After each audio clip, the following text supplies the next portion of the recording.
एक आहेत. आता मी इतक्यावर सांगते तुम्हाला शिव विष्णू एक आहेत, शिव विष्णू एक आहेत, शिव विष्णू एक आहेत. पण एक आहेत शिव आणि विष्णू एक आहेत. मग हे देव दोन दिलेच का? जर हे एक आहेत, संत मांद्याळी काय सांगते हे एक आहे, वारकरी संप्रदाय सांगतात की हे दोन्ही एक आहेत. शिव विष्णू सगळे जे अवतार आहेत देवांचे. आता भगवान महादेवाचा अवतार पाहिजे झालं तर जेजुरीचा कोण आहे? खंडोबा आहे. परशुरामाचा अवतार कुणाचा आहे? त्यांचाच आहे. नवनाथाचा अवतार कुणाचा आहे? महादेवाचाच आहे ना. विष्णूचा अवतार घ्या, मोहिनीचा अवतार कुणाचा आहे? विष्णूचाच आहे ना मोहिनीचा अवतार. अजून कुणाचा? बटधारी वामन, ते कुणाचा अवतार आहे? हे सगळे जर एक म्हणायचे तर यांची रूप वेगळी वेगळी का दिली? एक आपण म्हणतो मग रूप का वेगळी दिली? का दिली? जर एकच असतं तर आपल्याला भजन पूजन करायला किती सोपं झालं असतं. एकच भजन करायला लागलं असतं ना. एवढं देव गोळा करायची काय गरज होती का? विठ्ठल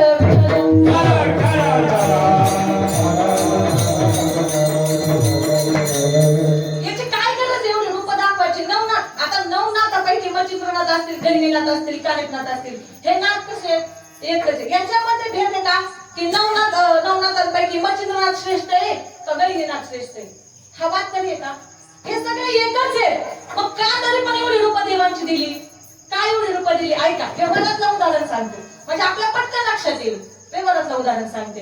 आता आपला छोटासा मुलगा आहे, हा, सगळ्यांनी लक्ष देऊन ऐकायचं. विठ्ठल विठ्ठल 2 मिनिटं सगळ्यांनी इकडे लक्ष द्यायचं. म्हणजे आपल्या अभंगाचा आश्रय काय सगळ्यांच्या लक्षामध्ये येईल. आपल्या घरामध्ये छोटा मुलगा आहे, हा, आपण त्याचे माता पिता आहोत आणि माता पिता आपल्या मुलाची उद्या परीक्षा आहे, 2 दिवसावर परीक्षा आली आहे आणि मुलाने सांगितलं काय? माझा अभ्यास होत नाहीये बाबा, माझा अभ्यास होत नाहीये, उद्या तर माझा पेपर आहे, माझा काय करा? अभ्यास घ्या. व्यवहारातलं उदाहरण सांगते म्हणजे पटकन सगळ्यांच्या लक्षात येईल. माझा अभ्यास घ्या. आता बाबा काय करतात? एका हातामध्ये छडी घेतात, एका हातामध्ये पुस्तक घेतात. पुस्तक कशासाठी आहे? अभ्यास घेण्याकरता आहे. आणि छडी कशासाठी आहे? जे येणार नाही त्यासाठी 2 रट्टे दिल्यावर ते येणार आहे. जर रट्टे दिले तर 2 रट्टे दिल्यावर ते येणार आहे. त्याला धाक दाखवण्यासाठी हातामध्ये काय आहे? छडी. आता त्याचे ते बाबा आहेत. आता त्यांचं स्वरूप काय आहे? एका हातामध्ये पुस्तक आणि एका हातामध्ये छडी. मग हे काय आहे? सरस्वती. सरस्वतीचं स्वरूप हे. हा, लक्षात द्या, सगळ्यांनी इकडे लक्ष द्या. चला पुढे चला. पुढे झाल्यानंतर परीक्षा झाली. आता त्याची परीक्षा झाली, तो परीक्षेमध्ये उत्तीर्ण झाला, चांगल्या प्रकारचे मार्क पडले, पहिला नंबर आला. पहिला नंबर आला तो आपल्या लागला, अरे बापा जवळ आला. बाबा बाबा काय रे? मी पास झालो ना, मी पास झालो का? माझा पहिला नंबर आला. हो मला माहिती. बाबा म्हणतात मला माहिती आहे तू चांगल्या मार्काने पास झाला, नंबर आला तुझा. बाबा तो परत लढीवाने म्हणतो बाबा बाबा सगळे मुलं मला मित्र कंपनी माझी पार्टी मागतायत, मी 1 नंबरने पास झालोय, मला पार्टी मागतायत, मग मला पैसे पाहिजे. तो काय म्हणतोय? मला पैसे पाहिजे. बाबा म्हणतात नाही नाही नाही नाही, तुला पार्टी करायची ना मित्रांना, चालतंय ठीक आहे तू पार्टी कर, तुला काय करायचंय ते कर, पण कुठं? घरी. तुला काय करायचंय ते घरी कर, घरी कर. अगो बाबा घरी जरी करायचं असेल तरी सामानाला पैसे लागणार आहेत, मला पैसे द्या. ठीक आहे, आई म्हणली पावभाजी करू. बेत काय ठरला? पावभाजीचा ठरला. मग म्हणजे जा मार्केटला जाऊन सामान घेऊन या. आता बाबांनी त्याच्या हातामध्ये काय दिले? पैसे दिले. पैसे दिले. आता पैसे देणारा स्वरूप लक्षात घ्या, पैसे देणारा कोण आहे? बाप. पण स्वरूप कोणाचे? आता कुबेराचे. कुबेर देवता पैसे देणारा कोण आहे? कुबेर देवता आले. इंद्रदेव कुबेर देव हे पैसे देणारा कोण आहे? आता त्याचं स्वरूप झालं. पुढे गेल्यानंतर आई काय म्हणते? अहो याची मुलं सगळे 50 मुलं जेवायला यायचे, त्याच्यासाठी मित्र कंपनी जेवायला येणार आहे आणि हा जर मार्केटला गेला तर मला घरातली साफसफाई कोण करू लागेल? त्यापेक्षा एक काम करा, याला घरामध्ये ठेवा, मला साफसफाई करू लागेल आणि तुम्ही काय करा? मार्केटला जाऊन भाजीपाला घेऊन या. ठीक आहे. त्याने आपला शर्ट, बापाने आपला शर्ट घेतला, पायजमा घातला, सायकलीला पिशवी अडकवली आणि बाप मार्केटला निघाला. आता काय स्वरूप आहे त्याचं? सायकलधारी. हातात सायकल आहे आणि पिशवी. आता काय स्वरूप आहे? सायकलधारी. सायकलवर तो मार्केटला गेले, भाजीपाला घेऊन आले. ते भाजीपाला फ्रेश शिजायला कुकर मध्ये टाकला आईने, येऊस्तोपर्यंत सगळी साफसफाई झाली. आता आई काय सांगते त्या बाबांना? अहो याची 50 मित्र यायचे, मला एकटीला हे आवडेल का? मला एकटीला हे आवडेल का? काय करा? त्याची सगळी मुलं पावभाजी बरोबर मला कांदा मागतील, टोमॅटो मागतील, ते काय करा, चाकूने ते कांदा टोमॅटो मला cut cut cut cut cut cut चिरून द्या. आता बाबांनी ते एक चाकू घेतलाय, ताटली घेतली, टाकली घेतली आणि चिरताय, टक टक टक टक टक चिरायचं काम चालू आहे. आता काय त्यांच्या हातात, चाकू, ताटली, काकडी, हा सोडून पाहिजे आपल्याला. त्यानंतर ते चिरून झालं, काम झालं, 50 पोरं जेवायला आली. जेवायला घरी आल्यानंतर काय झालं, आई काय सांगते, अहो एवढी मुलं सगळी जेवायला बसले, मला एकटीला हे आवडतंय का? एवढ्या मुलांना ही सगळी भाजी वाढणं, पुरी वाढणं, पाव वाढणं, मला एकटीला हे आवडत नाहीये. काय करा, मी आतमध्ये तुम्हाला थाळी बनवून देते, तुम्ही बाहेर आणून मुलांना वाढा. आता बाबांनी पुन्हा काय केलं, शर्ट काढून ठेवला, खांद्यावरती रुमाल घेतला, खांद्यावरती रुमाल घेतला आणि आतमध्ये पटपट ताटं बनवायची आणि मुलांना बाहेर आणून द्यायची. मुलांचं जेवण झालं की ती ताटं उचलायची, पुन्हा आतमध्ये न्यायची. काही थोडंसं खरकट पडलं की त्या खांद्यावरचा रुमाल घ्यायचा आणि पुसायचा. आता काय त्याचं स्वरूप आहे, हातामध्ये खरकटी ताट, खांद्यावरती रुमाल, हे बाबांचं आपल्या आता स्वरूप आहे. त्यानंतर पुढे गेल्यानंतर ती मुलं सगळी जेवून गेली. आता बाबा दमले, हुश, मुलाला म्हणताय, काय रे बाबा, काय ही तुझी भुताटकी किती खातीये, 50 पोरं जेवता घालता घालता मला दम लागला. म्हणजे आता बाबाने काय केलंय, आपला मुलगा पहिला नंबर आलाय ना, त्याला जवळ घेऊन त्याचं स्वतःचं ताट काय केलंय, चांगल्या पद्धतीने काय केलंय, तयार केले. त्या मुलाचं ताट आपल्या छान पद्धतीने सजवले. आता ताट सजवणारा सुद्धा कोण आहे, बापच आहे ना. ताट सजवणारा कोण आहे, बाप आहे. मग बाप हा, आता जर हे ताट सजवणारा सुद्धा बाप आहे, जेवायला घालणारा मुलांना सुद्धा बाप आहे. पहिलं स्वरूप काय होतं, एका हातामध्ये छडी, एका हातामध्ये पुस्तक, ते कशाचं स्वरूप, सरस्वती मातेचं. त्यानंतर दुसरं स्वरूप कशाचं सांगितलं मी, हातामध्ये सायकल नाही, दुसरं, त्याच्यानंतर दुसरं कुबेराचं स्वरूप सांगितलं. पैसे देणारा कोण, बापच आहे, पण कुबेराच्या स्वरूपामध्ये. तिसरं स्वरूप कुठलं सांगितलं मी, हातामध्ये सायकल आणि पिशवी. चौथं स्वरूप काय सांगितलं मी, हातामध्ये ताटली आणि चाकू आणि काम करतोय. पाचवं स्वरूप काय सांगितलंय, हातामध्ये खडखडी ताट आहेत आणि खालीचं पुसून घेणारा. आणि 6वं स्वरूप काय आहे, आपल्या मुलाला मायेने जवळ घेऊन त्याचं ताट सजवून त्याला जेवायला घालणारा. आता हे सगळे स्वरूपामध्ये कोण आहे, आपला बाप आहे, आपला बाप आहे. आणि आता जर आपल्याला एखाद्याने येऊन विचारलं, अरे तुला पैसे देणारा तुझा बाप, हे जे स्वरूप आहे ते चांगलं आहे का खडखटी भांडी उचलणाऱ्या बापाचं स्वरूप चांगलं आहे, सांगा. एखाद्याने जर आपल्याला हा प्रश्न विचारला, यापैकी तुला स्वरूप कोणतं चांगलं वाटतंय, आपण काय सांगू, कोणतं चांगलं वाटतं, आपण विचार करा 2 मिनिटं, मी पुढे जाणार नाही त्याशिवाय. विचार करा, आपल्याला कुठलं चांगलं वाटतंय, कुठलं चांगलं वाटतं दत्ता महाराज, हा, पैसे देणारा कोण म्हणते, पैसे देणारा चांगला वाटतोय, खरकट पुसणारा, मार्केटला जाऊन भाजी आणणारा, अभ्यास घेणारा, ताट करणारा, मुलाला मायेने जवळ घेणारा, त्याचं ताट सजवणारा, कुठलं स्वरूप चांगलं, सांगा, पटकन बोला, पटकन बोला, माझ्या लक्षात येईल मी काय बोलते, तुम्हाला समजतंय. विचार करा 2 मिनिटं. 12 संपन्न कीर्तन त्याच्यात नाही संपणार, सांगा.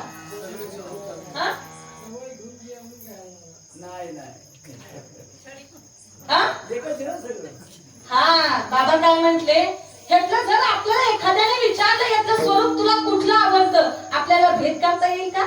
अभ्यास घेणारा सुद्धा कोण आहे, माझाच बाप आहे. मला मायेने जवळ घेणारा सुद्धा कोण आहे, माझाच बाप आहे. मला पैसे देणारा कोण आहे, माझाच बाप आहे. फक्त त्याने काय केलंय, वेगळी आपल्यासाठी काय केलंय, वेगळी रूप धारण केले. कुणासाठी केले, आपल्यासाठी केले. मग हे सगळे एक आहेत, तसं हे सगळे भगवान परमात्म्याची रूप काय आहेत, एक आहेत. फक्त ते कुणासाठी केले, कुणासाठी केले, विठ्ठल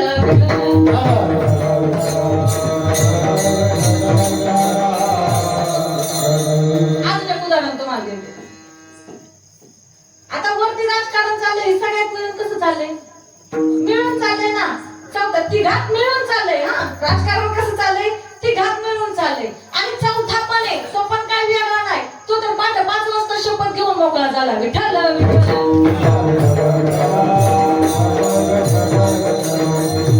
वरती चाललंय ते सगळं एक आहे, आणि खाली आपण काय करतोय, फक्त भेद मानतोय. खाली आपण काय करतोय, भेद मानतोय. कुठली गोष्ट बघा, राजकारणाची बघा,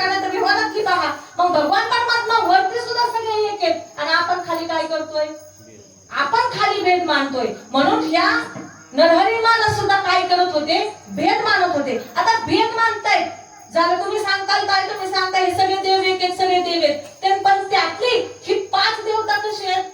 अनादि तत्व आहे. 5 देव आहेत ना, 5 देव ते अनादि तत्व आहेत. कोणते 5 देव? 5 देव, सगळ्यांनी लक्ष द्यायचं इकडं. 5 तत्व आहेत, 5 अनादि देव आहेत. ह्यातले कुठले 5 देव? 5 अनादि तत्व आहेत.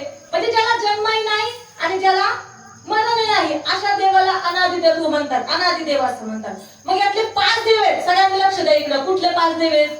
सगळ्यात पहिली आदिशक्ती. कोण आहे? आदिशक्ती. दुसरी सूर्य देवता. दुसरी कुठली आहे? सूर्य देवता. तिसरी गणेश, गणपती बाप्पा. चौथी शिव आणि 5वी विष्णू. आता आदिशक्ती आहे. आदिशक्तीला सुद्धा तुकाराम महाराजांनी सांगितलं अनादि निर्गुण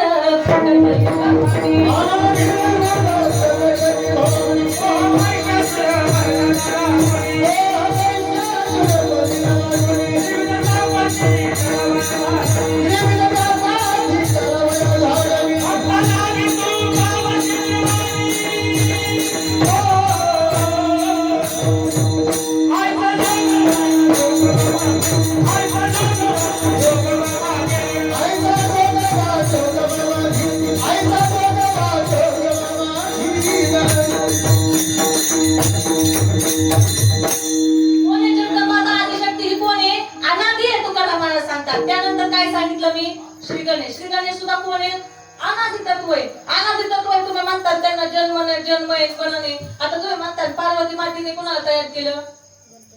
पार्वती मातेच्या मनाने कोण तयार झाला?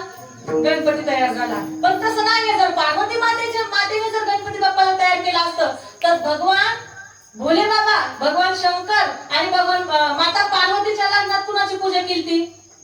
गणपतीची पूजा केली. मग कुठल्या गणपतीची पूजा केली? कारण ते कोण आहे? अनादि तत्व आहे. अनादि तत्व आहे गणपती बाप्पा. तिसरी देवता कुठली सांगितली मी? भगवान विष्णू सांगितली. भगवान विष्णू सुद्धा कोण आहेत? अनादि तत्व आहेत. पहिले कोठेच नव्हते काही,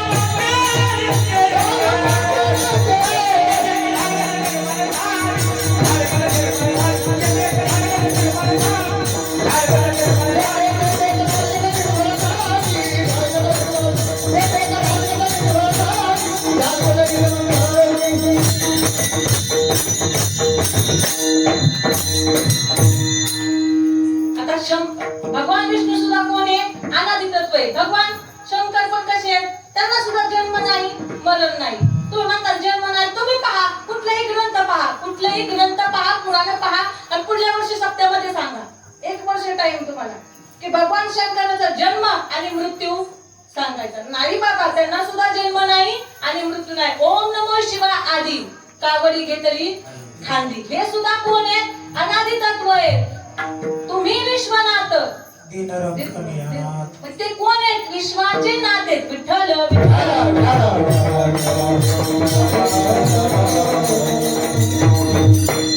हे सगळे अनादि तत्व आहेत महाराज. त्यांना जन्मही नाही आणि मरणही नाही. आणि याचा भेद आपण करायचा नाही. ह्याचं फक्त स्वरूप आपल्याला सगळ्यांना वेगळं वेगळं, भगवंताची रूप वेगळे वेगळे आहेत. सगळ्यात तसं पाहिलं तर भगवान परमात्मा काय आहे? एकच आहे. फक्त याची रूप आपल्या सर्वांसाठी काय आहे? वेगळे दिलेले. मग याची जाणीव ज्या वेळेस कुणाला झाली? संत नरहरी महाराजांना झाली. आणि मग संत नरहरी महाराजांना ज्यावेळेस याची जाणीव झाली तेव्हा त्यांनी शंभू महादेवाचं काय केलं? वर्णन केलं अभंगाच्या.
पांडुरंगाच्या प्रथम चरणामध्ये शंभू महादेवाचं काय करतात महाराज?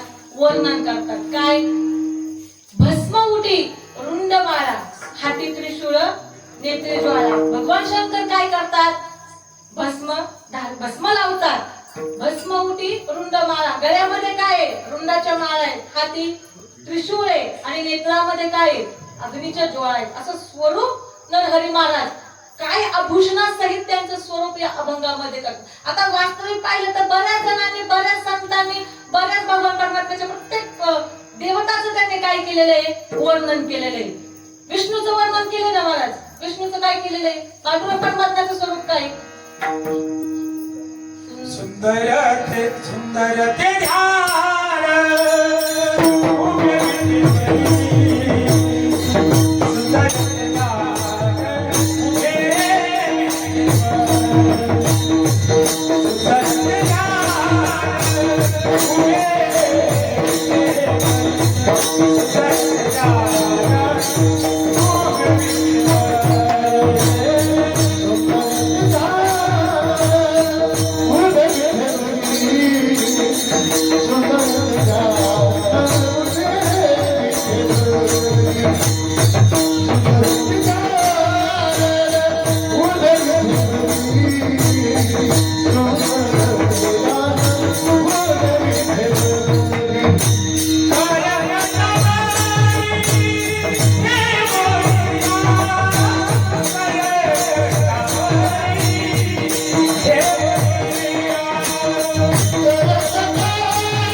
वर्णन केलेलं आहे. कसे आहेत ते? विटेवरती धारणे.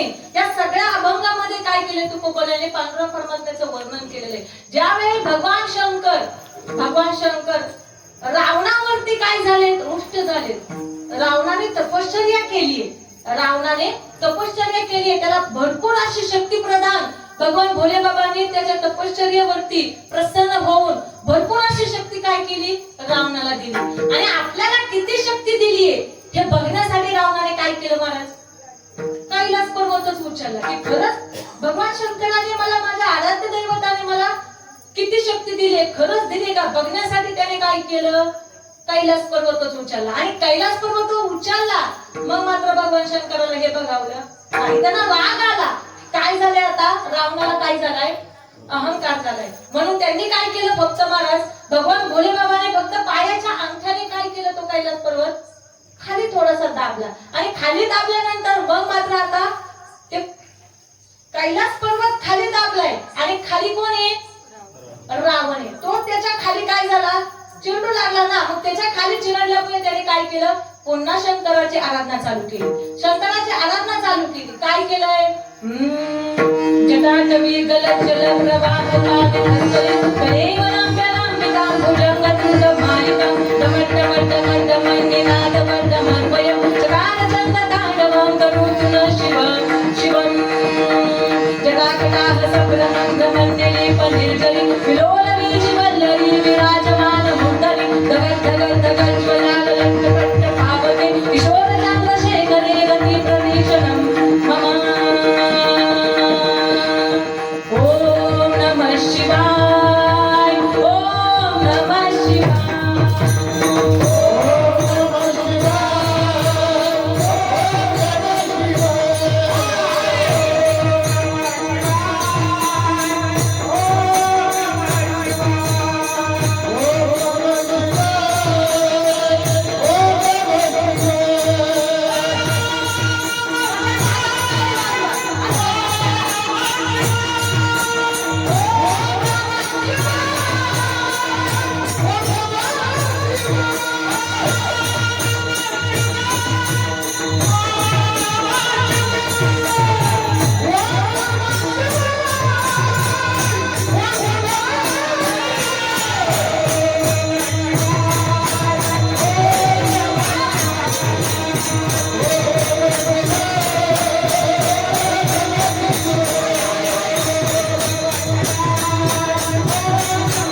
पाहिजे ना, सांगाय कशाला लावलं पाहिजे. मनाने असं एकाला पण नाही वाटलं का यांच्यासाठी जोरदार आपण टाळ्या वाजवाव्या. तृप्त नाही झालं तुम्ही भजनाने सगळेजण. विठ्ठल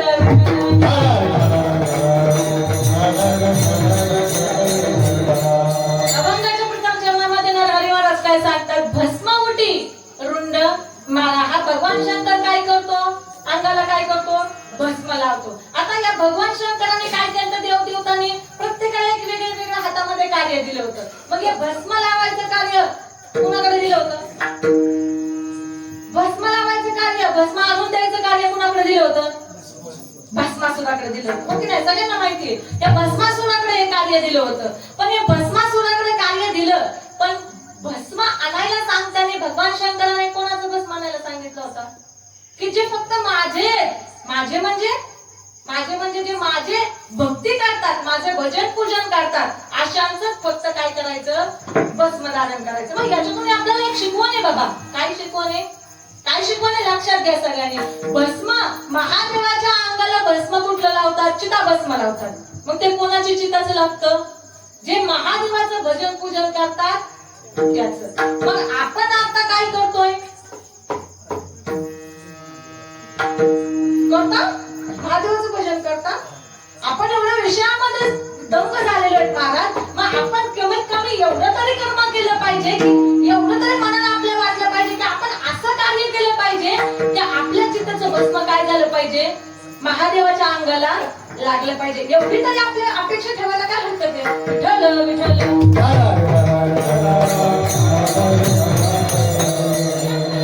सांगितलं काय, की जो माझं भजन पूजन करतो ना, माझा जो भक्ती करतो, माझा जो भक्त आहे, असा भक्त फक्त त्याच काय करायचं, भस्म मला आणून द्यायचं. पण ऐका, म्हणजे एखादा जर मी लय भजन पूजन करते म्हणून मला लगेच नेईन भस्मासूर. विठ्ठल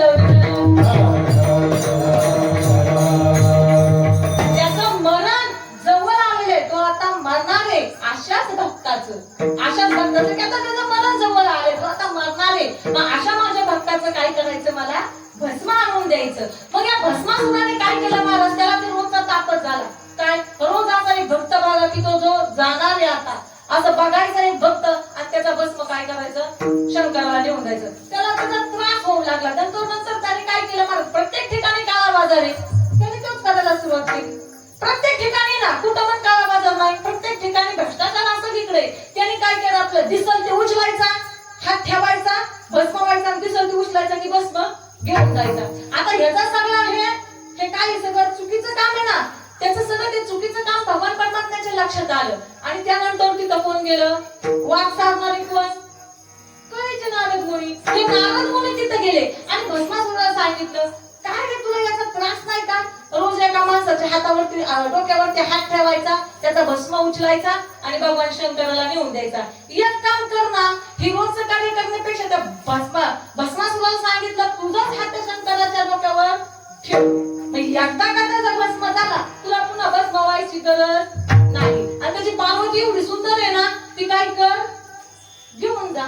पण त्याने विचार केला, हात ठेवल्यावर भस्मासुराने विचार केला, भगवान शंकराच्या डोक्यावरती हात ठेवल्यावर माझं काम तापच राहणार नाही ना, कामच माझं संपणार आहे. रोज एक चित्ताचं भस्म नेऊन द्यायचं, हे काम माझं संपणार आहे. पण प्लस ऍडव्हान्स मध्ये मला काय मिळतंय, पार्वती माता मिळते एवढी सुंदर. मग या भस्मासुराने काय केलं महाराज, काय केलं, शंकराच्या मागे पळायला सुरुवात केली. आणि मग शंकराच्या मागे पळायला सुरुवात केल्यानंतर शंकर ब्रह्मदेवाकडे गेले. ब्रह्मदेव म्हणतात, हा आमच्याकडे येऊ नका, तुम्ही उठता सुटता आणि कुणाला हे करता, आमच्याकडे यायचं नाही, तिकडेच बघा तुमचं काय असेल.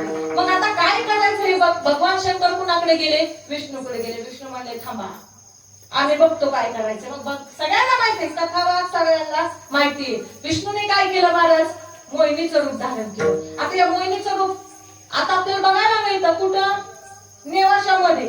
नेवाशामध्ये या मोहिनी राजाचं रूप आपल्याला, या मोहिनी राजाचं मंदिर तिथं आपल्याला पाहायला मिळतं, या मोहिनी रूपातलं. मग हे मोहिनीचं रूप त्यांनी धारण केलं आणि काय केलं, भस्मासुरापर्यंत गेले. आणि भस्मासुराला सांगितलं काय, मी जसं नृत्य करेल तसं नृत्य करायचं, मग मी तुमची होईल असं सांगितलं. त्याचा फास्टमध्ये चालतं, आपल्याला वेळ आहे, कथा भाग सगळ्यांना माहिती, त्याच्यामध्ये मला वेळ घालवायचा नाही. पण ज्या वेळेस ऐका, आपल्याला कुठपर्यंत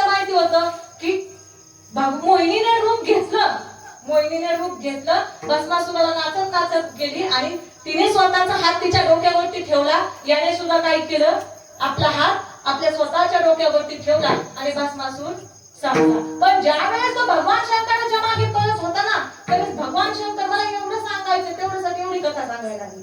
हा भगवान शंकर ज्यावेळेस पुढे पळत होता ना महाराज, सैना पळत होता ना, या देवाकडे जा, या देवाकडे जा, पाठीमागे त्याच्या पाठीमागे भस्मासूर होता. त्यावेळेस त्यांनी काय केलं महाराज, पळत असताना त्याने ते कुठे लपला, नारळामध्ये लपला.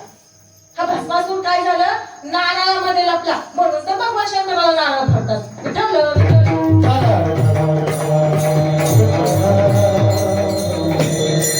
फोडतात होय.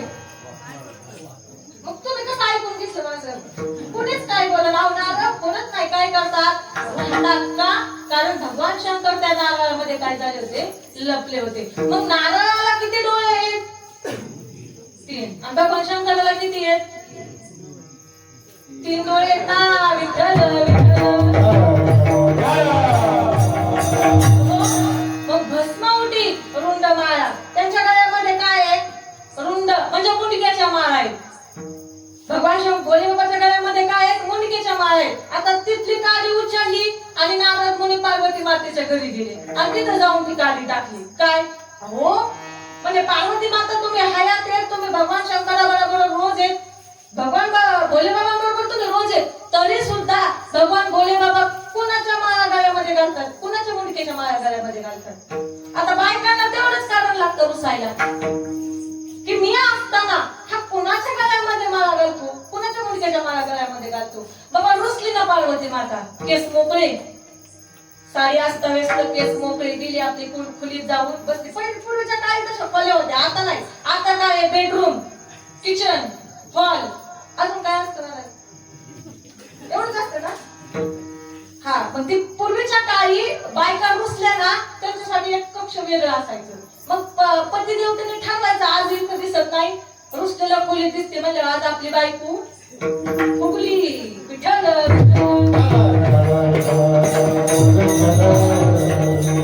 पार्वती माता, नारद मुनी घरातून बाहेर निघले, पार्वती माता कक्षामध्ये जाऊन बसलेत आणि तिकडून भोले बाबा आले. नारद मुनीने सांगितलं, भगवान म्हणले पटकन घरी जा, पटकन घरी जा. का म्हणजे पार्वती माता लय तुमची वाट बघतात. आता तुम्ही घरून आलीत म्हणले, पार्वती माता माझी वाट बघणार. फक्त म्हणलं एवढं सांगा, तुम्ही काय गाडी टाकून आलाय. नाही म्हणले तर तुम्हाला घरी गेल्यावर कळेलच. भगवान भोले बाबा घरी आले, पार्वती माता कुठे दिसतात, पार्वती मातेकडे गेले. पार्वती मातेला विचारलं, काय नाही, काय झालं, म्हटलंय का तू रुसली. पार्वती माता म्हणताय, तुम्ही आतापर्यंत माझ्या बरोबर इतके वर्ष प्रपंच केला, मला तुमच्या मनातलं सगळं खरं सांगितलं का. अजूनही कोणी खरं सांगत, सांगता सांगता बायकांना सगळं खरं सांगताय. सगळे कोण खोटं बोलते मला, त्यांना पण नका देऊ, ते पण नाही सांगत.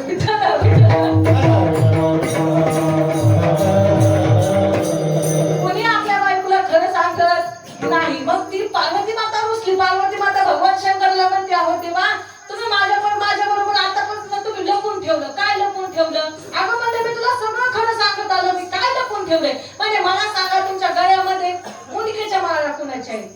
पण त्यावेळेस भगवान भोले बाबा म्हणतात, अगं त्या मुंडक्याच्या माळा कुणाच्या आहेत, जे माझे भक्त आहेत ना, जे माझे भक्त आहेत, जे मला प्रिय आहेत, अशा भक्तांच्या मुंडक्याच्या माळा मी काय केल्यात, गळ्यामध्ये धारण केल्यात. आणि म्हणलं याला जो मुकुटमणी आहे ना, अगं म्हणजे पार्वती तू प्रत्येक वेळी प्रत्येक अवतार धारण करते. सती झाली, पार्वती झाली, तू प्रत्येक वेळी नवीन अवतार धारण करते.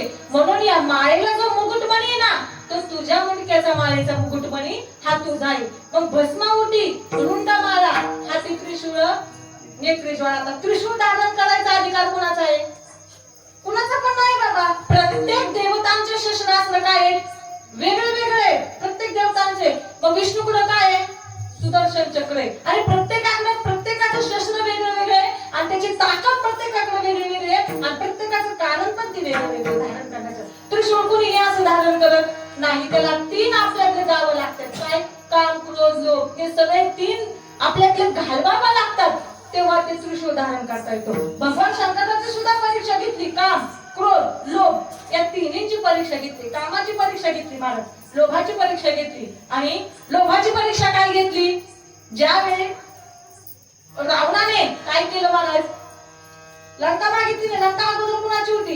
पार्वती मातेने सांगितलं मला बाद झाला असं उघड्यावरती राहणं, मला आता काय पाहिजे? सुंदर असा महल पाहिजे. मग सुंदर असा महल भगवान शंकराने कुणाकरता तयार केला होता? पार्वती मातेकरता तयार केला होता. पण पूजेला कुणाला बोलावलं? रावणाला बोलावलं. आणि रावणाला बोलावल्यानंतर रावणाला तो महल आवडला. पूजा झाली, सगळं झालं. आता भगवान शंकराने सांगितलं माग, तुला काय मागायचे? त्याने तो महलच मागितला. महल मागितल्यानंतर भगवान शंकराने देऊन टाकला. लोक त्यांच्यामध्ये नाही. आता राहिला कामाचा विषय. ज्या वेळेस आता हा कथाभाग खूप मोठा आहे, मी शॉर्टकट मध्ये सांगते. प्रजापती दक्षाने काय केलं होता? यज्ञ केला होता. आणि त्या यज्ञात कुणाला बोलावलं नव्हतं? शंकराला. तो त्याचा जावई, त्याला मुद्दाम अपमान करायचा म्हणून बोलवलं नव्हतं. त्यावेळी शंकराने काय केलं? वीरभद्र या नावाचं रूप धारण केलं. 11 रूप धारण केलं बाबा. आणि तो यज्ञ काय केला? उद्ध्वस्त केला. आणि उद्ध्वस्त केल्यानंतर भगवान शंकर काय झाले? तपश्चर्येला बसले. पण त्यावेळेस राक्षस बकासूर नावाचा राक्षस काय झाला होता? त्याने उत्तम पान मारला होता. आणि त्या राक्षसाला मारायचंय, पण मारायचंय ना त्याला, तो मरणार, त्याला वरदान होतं. तो कुणाकडून मारणार होता? भगवान शंकराच्या मुलाकडून मारणार होता. पण आता हे तर तपश्चर्येत बसले. पार्वती माता काय झाल्या? सती त्या अग्निकुंडात दहन झाले. तिने दहन केलं त्या अग्निकुंडामध्ये. तिने स्वतःचा देहत्याग केला. आणि शंकर सुद्धा काय झाले? तपश्चर्येला बसलेत. आता देवतांना काळजी पडलीये की याला मारायचंय, या दैत्याला मारायचंय. पण ह्या भगवान शंकराचं काय करावं लागेल? अगोदर काम जागा करावं लागेल. यांच्या पुत्रातून काय होणार आहे? हा राक्षस मारणार आहे. म्हणून हे काम कुणाला सांगितलं? कामालाच काम सांगितलं. आणि त्याची पत्नी रती, कामाची पत्नी रती आणि काम, हे दोघे नवरा बायको आहे. आणि या दोघांना ते काम सांगितलं. काय? भगवान शंकराचं काम काय करायचंय? जागा करायचंय. भगवान शंकराचं काम जागा करायचंय. कामाने काय केलं? मला 6 बाण मारले, तरी सुद्धा काम जागा झाला नाही. त्यानंतर भगवान शंकराने 3रा डोळा उघडला आणि काम डायरेक्ट जळून खाक झाला. आता मात्र रतीने इकडे तपश्चर्या केली. तपश्चर्याने शंकराला पुन्हा त्यांनी शंकराकडे वरदान मागून घेतलं. म्हणजे मला देवा, म्हणजे तुमचं काम झालं, तुमचं काम नाहीच झाला, पण म्हणजे माझा पतीच गेला. माझा पतीच गेला. तुमचं काम नाहीच झाला, पण माझा पती गेला. त्याचं काय? मग त्याने सांगितलं, भगवान शंकराने सांगितलं, आता त्याच्या शरीराचा काय झालेलं आहे? त्याग झालेला आहे. तो शरीर त्याचं जळून खाक झालेलं आहे. त्यामुळे तुला त्याचं शरीर मिळणार नाही, पण तो अज्ञातवासामध्ये काय करील? सगळ्यांच्या धारण होईल. माझं काम आपल्याला दिसतो का? आपल्या सगळ्यांमध्ये ते होईल. काम आपल्या सगळ्यांमध्ये, पण तो आपल्याला दिसत नाही. कशामुळे? त्याने शरीर त्याचं गेलेलं आहे. आणि भगवान शंकराने त्याला वरदान दिले. तो अस्तित्वात आहे, पण आपल्याला दिसत नाही. मग असा काम सुद्धा शंकराने काय केलाय? काय केला? कामावर सुद्धा विजय मिळवला. काम, क्रोधावर सुद्धा भृगु ऋषी जेव्हा आले तेव्हा भृगु ऋषीने काय केलं? भगवान शंकराची परीक्षा घेतली. भगवान शंकरांना खूप क्रोध आला होता त्यांच्याविषयी, तरी सुद्धा त्यांनी काय केलं?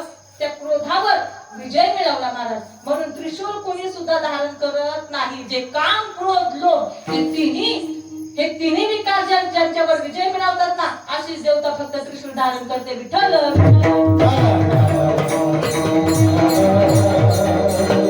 त्यानंतर हाती त्रिशूळ, नेत्री ज्वाळा. त्याच्या नेत्रामध्ये काय आहे? अग्नीच्या ज्वाळा आहे. जर त्याने नेत्र 3रं उघडलं तर काय होईल? अख्ख्या पृथ्वीचा विनाश होईल ना बाबा. मग असं याचं स्वरूप, याचं वर्णन नरहरी बाबांनी नरहरी महाराजांनी पहिल्या चरणामध्ये केले. आता द्वितीय चरणाचं वर्णन.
काय सांगतात पटपट पटपट बघायचंय आपल्याला. गजचर्मा व्याघ्रांबर कंठी शोभे वासुकी हार. गज म्हणजे काय?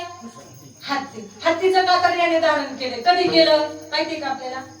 म्हणजे मला पुढे जायला माहिती असेल तर पुढे जायला मला पण वेळच पुरणार नाही आता. माहिती का आपल्याला हत्तीचं कातर का हा धारण करतो कधी करतो?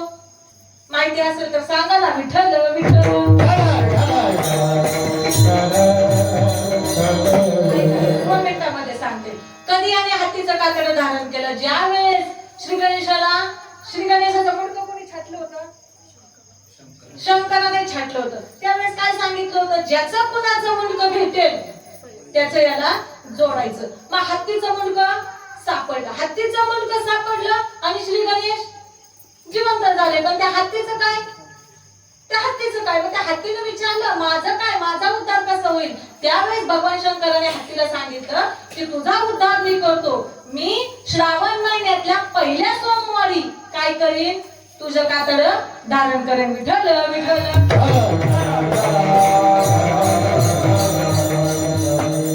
पुढचं स्वरूप काय? व्याघ्रांबर. वाघाचं कातड सुद्धा तो घालतो. आपल्याला माहिती. पटपट पुढे जायचे. आता पुढे गेल्यावरती काय? कंठी शोभे वासुकी हार. वासुकी हार का घालतो तो? ज्या वेळेस भगवान शंकराने विष घेतलं, विष प्राशन केलं, त्या विषामध्ये काय असतो? दाह असतो. विषामध्ये दाह असतो. हा दाह आता शांती करायची आहे. मग सापाच्या आतली बाजू कशी आहे? खालची बाजू गाडी ना. हात लावून पाहिले का? कुणी पाहिलंय? म्हणतात. मला माहित नाही, मी नाही हात लावून पाहिला. सापाची खालची बाजू गार असते असं म्हणतात. म्हणून भगवान भोले बाबा काय करतात? कंठामध्ये वासुकी हार धारण करतात. त्यानंतर तिसऱ्या चरणामध्ये काय सांगितलंय?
हास्ययुक्त उमापती. आता भूते बेताळ नाचते ती पाहिजे आपल्याला. भगवान भोले बाबा लग्नाला चाललेत. कुठं चाललेत? लग्नाला चाललेत. आता नवरदेव तयार करायचंय. नवरदेवाला सजवायचंय ना. मग आता बाकीच्या नवरदेवाला सजवायचं म्हणत तर काय करावं लागतं? फेशियल पासून सुरुवात. आपल्याकडे काय असते? फेशियल पासून सुरुवात असते. दाढी, कटिंग, ड्रेस कुठला घालायचा, काय करायचंय. आणि भगवान भोले बाबांची तयारी. नवरदेव सजवायचा. आता भगवान भोले बाबांची तयारी काय घेतली बाबा? जटांचं काय केलंय? मुकुट बांधलाय. जटांचं काय केलंय? मुकुट बांधलाय. त्याच्यामध्ये पिन खोसली. कशाची? चंद्र आहे ना त्याच्यावरती. त्या चंद्र आहे. त्याच्यानंतर खाली आल्यानंतर काय आहे? कंठी शोभे वासुकी हार आहे. गळ्यामध्ये नाग देवता आहे. पुढे गेल्यानंतर त्याच्यानंतर खाली काय? वाघाचं कातड त्याने बांधलेले. आता वाघाचं कातड बांधलंय. त्याला पुन्हा वाघाचं कातड बांधलंय. पण त्याला बांधायसाठी काय आहे? आपल्यासारखं बेल्ट आहे का? नाही. त्याला सुद्धा काय आहे? सापच आहे. त्याला सुद्धा एक ताप आहे. सापच आहे. हातामध्ये दंडामध्ये सुद्धा काय केलंय? सापाची पिलच धारण केलेत. नवरदेव सजवलाय. अंगाला सगळ्या काय लावले? हळद म्हणून भस्म लावलेला. त्यानंतर पुढे गेल्यावर काय केलंय? आपल्यामध्ये नवरदेव कशात जातो? घोड्यावरती जातो. भोले बाबा कशात निघाले? नंदीवरती निघाले. सगळ्यांनी डोळ्यासमोर आपल्या स्वरूप आणायचंय. पटपट जायचंय पुढे आपल्याला. आणि त्यानंतर नंदीवरती निघाले. आता नंदीवरती निघालेत. आपल्याकडे काय असतो? डीजे. काय असतो? डीजे. डीजे पुढे कोण असतात नाचायला? तरुण पोरं असतात, भगवान भोले बाबा पुढं कोण आहेत? नाचायला कोणतरी पाहिजे ना बाबा, नाचायला कोणतरी पाहिजे. म्हणून तिथं कुणाला बोलावलं? या भूतांना, वेताळांना तिथं काय केलं? भूते वेताळ नाचती हर्षयुक्त उमापती. तिथं भूत ही वेताळ, कुणाचा डोळा गेलाय, कुणाची मान वाकडी आहे, कुणाची कशी आहे, आणि ते काय करतायत? अशा अवस्थेमध्ये काय करतायत? भगवान भोले बाबाच्या पुढे नाचतायत. आता एक लक्षात ठेवा, ज्या वेळेस नवरदेव निघाला नाचायला, वराडी कुठं असतं? नाचतात कुठे? पुढे. एक शिकवण घ्यायची याच्यातून आपल्याला. नाचतात ज्यावेळेस आनंद असतो ना, नवरदेव निघालाय, नाचतात कुठे? पुढे. आणि ज्या वेळेस राम नाम सत्य माहित निघते त्यावेळेस समाज कुठं असतो? मग आनंदाच्या वेळेस समाज कुठे आहे? पुढे. आणि दुःखाच्या वेळेस समाज कुठे? पाठीमागे. विठ्ठल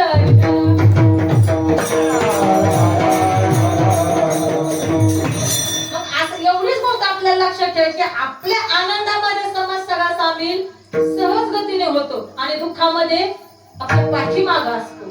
मग हा समाजाचा की हर्ष भूते वेताळ नाचती हर्षयुक्त उमापती. आता सांग विठोबा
पहिल्यापासून वर्णन पाहायचं. काय आहे?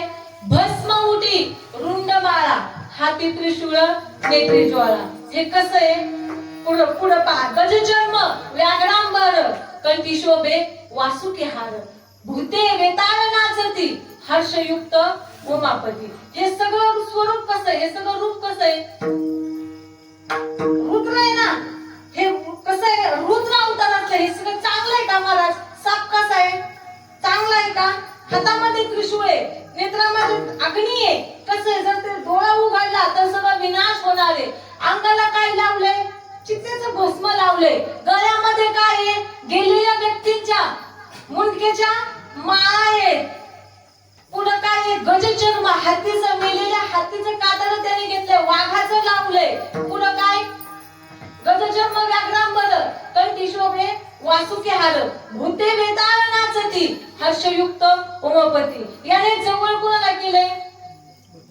भूतांना केलंय. भूत तरी काय चांगली आहेत का महाराज? यातली कुठली गोष्ट चांगली आहे? भगवान शंकराने धारण केलेल्या पैकी कुठली गोष्ट चांगली आहे? कुठली गोष्ट मांगल्याचं प्रतीक आहे? कुठली तरी आहे का? एक सुद्धा वस्तू अशी नाहीये की ती मांगल्याचं प्रतीक आहे. पण ऐका, भगवान भोले बाबांनी या सगळ्यांना काय केले? मांगल्याचं प्रतीक बनवले. ह्या सगळ्या गोष्टी कशा आहेत? विनाशाच्या आहेत, पाहायला सुद्धा चांगले नाहीयेत. पण या सगळ्या गोष्टींचं अस्तित्व कोणी निर्माण केलंय? भोले बाबांनी केले. तर भोले बाबांनी कंठामध्ये नागदेवता धारण नसती केली तर आपण नागपंचमीला त्याला दूध पाजलं असतं का बाबा? नसतं पाजलं. चितेचा भस्म जर भगवान भोले बाबाच्या अंगाला लागला नसता तर आपण त्याचं भगवान शंकराचं भजन पूजन केलं असतं का? आज आपल्याला माहित झालंय की जर आपण भजन पूजन केलं तर आपल्या चितेचं भस्म त्याला लागणार आहे. मग याला सुद्धा कोणी, हे सुद्धा स्थान कोणी दिलं? भगवान शंकराने दिलं. चितेचं, प्रत्येकाच्या चितेचं भस्म त्याच्या अंगाला जाते. गळ्यात मध्ये मुंडक्याच्या माळा धारण करतोय तो, मुंडक्याच्या माळा. मग या मुंडक्याच्या माळा, मेलेल्या माणसाच्या मुंडक्याच्या माळा, याला सुद्धा प्राधान्य कोणी दिलं? शंकराने दिलं. या सगळ्या नास्तिक गोष्टींचं अस्तित्व कोणी निर्माण केलं? भगवान भोले बाबाने केलं. म्हणून हे भगवान भोले बाबा कोणी? सर्व सुखाचे आगर आहे. सर्व